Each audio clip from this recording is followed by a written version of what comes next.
Hola querida iglesia, hoy día seguimos hablando acerca del fruto del Espíritu y vamos a hablar acerca de la paciencia, el cuarto componente que Pablo nos habla ahí en Gálatas 5 del fruto del Espíritu.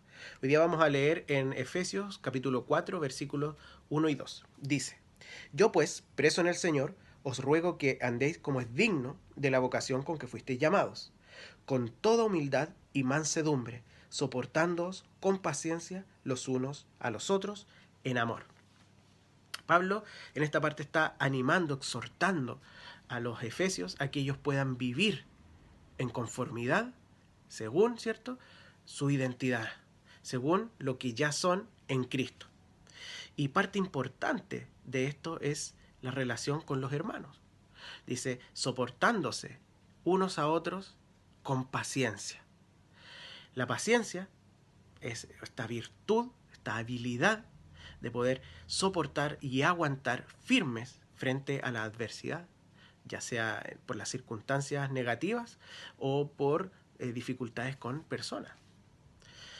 Y el concepto de paciencia no es un concepto que está solamente aplicado a nosotros como personas, a los hijos de Dios, sino que es un concepto que está transversal en toda la escritura y que en el Antiguo Testamento lo habla en términos de Dios, como Dios es paciente.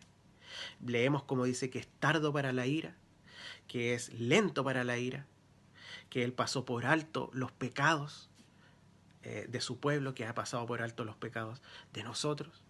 Por lo tanto, cuando la Biblia habla de paciencia en relación a Dios, se refiere básicamente a esta pasar por alto los pecados, pasar por alto todas las iniquidades del ser humano. El Señor podía habernos, como raza humana, podría habernos destruido al tiro después de la caída. Desde ahí en adelante, en cualquier momento, Él estaba en su derecho. Pero Él esperó firme, pacientemente. Eh, ¿Qué cosa esperó? Justamente su propio actuar.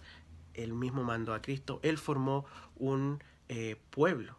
Por lo tanto, aprendemos que esta paciencia, aprendemos de la paciencia de Dios que no es una espera pasiva. Simplemente Dios no se sentó a esperar a ver si es que el ser humano eh, se arrepentía solo, sino que Él mismo inició este proceso, esta redención a través de la formación de un pueblo y principalmente a través de la venida de Cristo. Por lo tanto, aprendemos de la paciencia de Dios. Y la paciencia en nosotros es, como estamos hablando, es parte del fruto del Espíritu, es algo que el Espíritu Santo produce en nosotros. Entonces, en el caso de nosotros, esto significa que nosotros también el Espíritu Santo produce en nosotros esta habilidad de soportar firmes las adversidades, tanto de las circunstancias que nos rodean como de nuestra relación con nuestros hermanos o con las demás personas.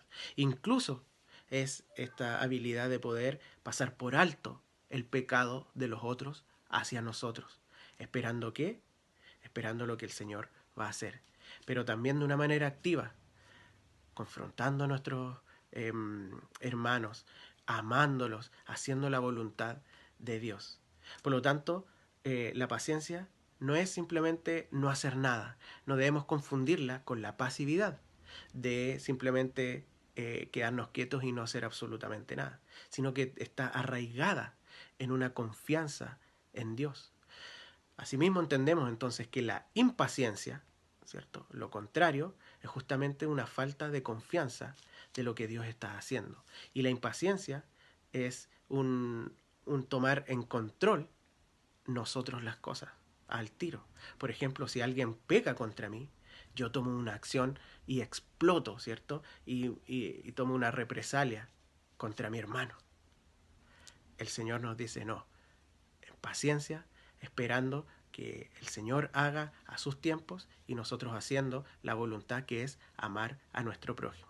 Por lo tanto, el ánimo es a ser pacientes a lo que el Señor está haciendo y por mientras siendo obedientes y buscando hacer su voluntad, amando a nuestros hermanos, pero aguantando firme la adversidad y aguantando, soportando a nuestros hermanos como ellos lo hacen con nosotros.